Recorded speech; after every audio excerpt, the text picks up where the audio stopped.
Hello guys, welcome back to my channel learn with Vaishali. आज हम भौतिक एवं रासायनिक परिवर्तन पर लेसन प्लान बनाएंगे। तो आइए देखिए। सबसे पहले हमें उसी तरह लिखना है दिनांक, कक्षा वादन, विषय, उपविषय, समयावधि। प्रकरण है हमारा भौतिक एवं रासायनिक परिवर्तन। ये हमेशा डबल इन्वर्टेड कॉमा और डबल अंडरलाइन में होगा। सामान्य उद्देश्य, हम विज्ञान विषय पढ़ा रहे हैं तो इसके सामान्य उद्देश्य मैथ के सामान्य उद्देश्य से अलग होंगे, आप यहाँ से देख सकते हैं। नेक्स्ट है विशिष्ट उद्देश्य, वही ज्ञानात्मक उद्देश्य, बोधात्मक उद्देश्य, प्रयोगात्मक उद्देश्य। ज्ञानात्मक में जो टॉपिक है छात्र छात्राएं उसका ज्ञान प्राप्त कर सकेंगे। बोधात्मक उद्देश्य होता है कि उसको समझ सकेंगे, और प्रयोगात्मक उद्देश्य उसको जीवन में उसका प्रयोग कर सकेंगे। ठीक। नेक्स्ट है शिक्षण सहायक सामग्री, जिसमें आ गया चौक, डस्टर, लपेट श्यामपट्ट, संकेतक, चार्ट पेपर या जो भी आप यूज़ कर रहे हो आदि। अब इसी के नेक्स्ट पेज में लिखेंगे हम पूर्व ज्ञान। छात्र छात्राओं को परिवर्तन का अनुभव है, छात्रों को पोषक तत्वों व स्रोतों का भी ज्ञान है। प्रस्तावना प्रश्न पूछेंगे, वही 5 प्रश्न होने चाहिए। तो पहला प्रश्न है कि मनुष्य को जीवित रहने के लिए किसकी आवश्यकता होती है। बच्चा आंसर देगा मनुष्य को जीवित रहने के लिए भोजन, जल तथा वायु की आवश्यकता होती है। अब जिग होने चाहिए क्वेश्चन आंसर्स, तो यहीं से कोई वर्ड यहाँ जाएगा। यहाँ मैंने ले लिया भोजन। हमारे भोजन में कौन कौन से पोषक तत्व होने आवश्यक है। हमारे भोजन में प्रोटीन, वसा, विटामिन, कार्बोहाइड्रेट आदि आवश्यक है। अब यहाँ से हमने ले लिया प्रोटीन। प्रोटीन के स्रोत कौन कौन से हैं। प्रोटीन के स्रोत दूध, अंडा, मछली आदि हैं। फिर दूध आ गया। दूध में खट्टा पदार्थ मिला देने से क्या बनता है। दूध में खट्टा पदार्थ मिला देने से दही बनता है। दूध से दही बनना किस प्रकार का परिवर्तन है, तो बच्चा नहीं बता पाएगा, ये मौन हो जाएगा और यही हो जाएगा समस्यात्मक प्रश्न। फिर उद्देश्य कथन हमारा बन जाएगा छात्रों, आज हम भौतिक तथा रासायनिक परिवर्तन के बारे में विस्तार से अध्ययन करेंगे।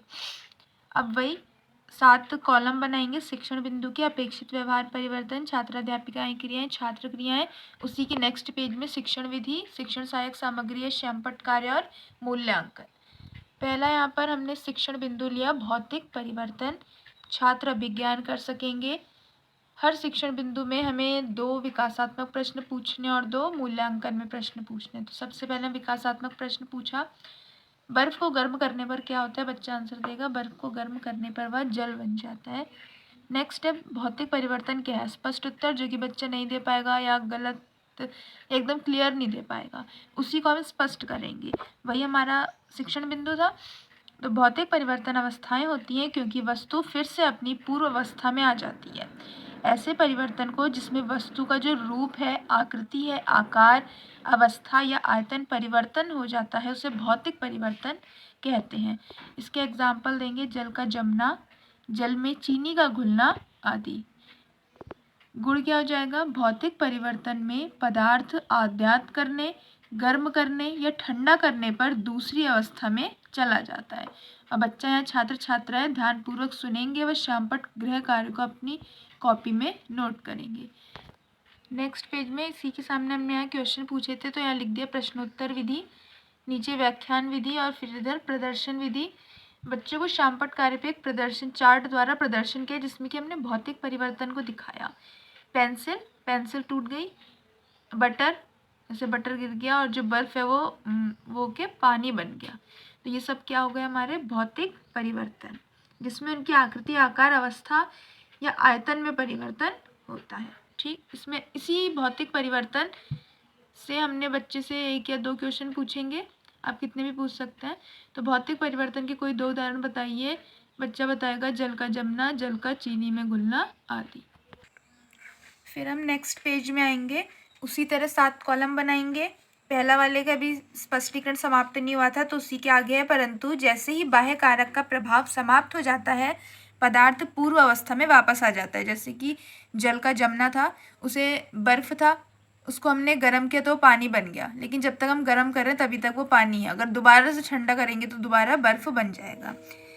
ठीक। सामने हो गया प्रदर्शन विधि, यहाँ पे हमने चार्ट द्वारा दिखाया था। अब नेक्स्ट पॉइंट हमने लिया रासायनिक परिवर्तन। छात्र प्रत्यास्मरण कर सकेंगे, मतलब जो हमने पहले बताया उसको दोबारा से याद कर सकेंगे। विकासात्मक प्रश्न, जल का जमकर बर्फ में बदलना कौन सी अवस्था है। बच्चा बताएगा ठोस अवस्था। रासायनिक परिवर्तन क्या है। स्पष्ट उत्तर। फिर स्पष्टीकरण करेंगे कि वे परिवर्तन जिसमें पदार्थ का भार व उसकी अणुओं की रचना में परिवर्तन हो जाता है, जिसके अनुकूल पदार्थों के अणु से पूर्णतः भिन्न होते हैं और परिवर्तन का जो कारण है वो हटा देने पर पुनः मूल अवस्था में नहीं आ पाते।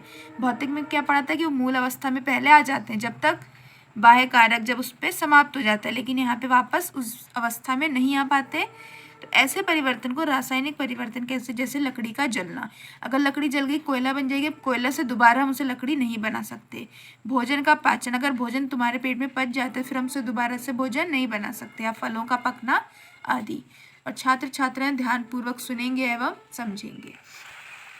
अब नेक्स्ट पेज में आ जाते हैं। हमने रासायनिक परिवर्तन को चार्ट की सहायता से बच्चों को दिखाया कि लकड़ी का जलना ये क्या है, रासायनिक परिवर्तन। दोबारा से ये लकड़ी नहीं बन सकती। हमने बहुत सारी चीज़ों को मिलाकर क्या बनाया, केक। अब केक से दोबारा उन सबको अलग अलग करके वो चीज़ें तो बनाई नहीं जा सकती। अंडा, अंडा एक बार यहाँ पर फूट गया, ऑमलेट बन गया। अब ऑमलेट से दोबारा से ऐसे अंडा नहीं बनेगा। तो ये सारे क्या हो गए, रासायनिक परिवर्तन। अब हमने श्यामपट्ट पे भी मुख्य बिंदुओं को लिख दिया। श्यामपट्ट में वैसे ही लिखना है, दिनांक, कक्षावादन, विषय उपविषय, समयावधि और प्रकरण। भौतिक परिवर्तन को एक लाइन में बता दिया कि कोई नया पदार्थ नहीं बनता है, जैसे कि चीनी में घुलना, मोम का पिघलना, कागज का काटना आदि। कोई नया पदार्थ नहीं बन रहा, उसी का हो रहा है, बस आकार और आयतन ये सब चेंज हो जा रहा है। रासायनिक परिवर्तन, इसमें नया पदार्थ बनता है, जैसे कि भोजन का पचना या फलों का पकना आदि। बच्चों से क्वेश्चन पूछ लेंगे कि रासायनिक परिवर्तन में किस किस में परिवर्तन होता है। तो बच्चा बताएगा कि आकार में परिवर्तन होता है, अणुओं की रचना में परिवर्तन होता है आदि। अब नेक्स्ट पेज में हम लिखेंगे कक्षा कार्य और निरीक्षण कार्य। छात्राध्यापिका छात्र छात्राओं से भौतिक एवं रासायनिक परिवर्तन के अन्य उदाहरण बताने को कहेंगी, उदाहरण तथा क्रियाकलाप द्वारा समझाएंगी और श्यामपट्ट कार्य को नोट करने को कहेंगी तथा कक्षा में घूम घूम कर उनके कार्यों का निरीक्षण करेंगी। छात्र अध्यापिका जो जो क्लास में करेगा वो आपको यहाँ पे मेंशन कर देना है। गृह कार्य को लिए कुछ प्रश्न देंगे। तो पहला प्रश्न है, भौतिक एवं रासायनिक परिवर्तन की व्याख्या कीजिए। सेकंड है, भौतिक एवं रासायनिक परिवर्तन को छाटिए। बच्चे इसमें से छाटेगा। कागज का फटना, कागज का जलना, सेब को काटना, बर्फ का पिघलना, दूध का गर्म होना, बल्ब का फूटना और बल्ब का जलना। तो दोस्तों, अगर आपको मेरी वीडियो पसंद आई हो तो लाइक, शेयर एंड सब्सक्राइब जरूर करें। और इसकी वीडियो, शॉर्ट वीडियो मैंने डिस्क्रिप्शन बॉक्स में डाल दी है। Thank you.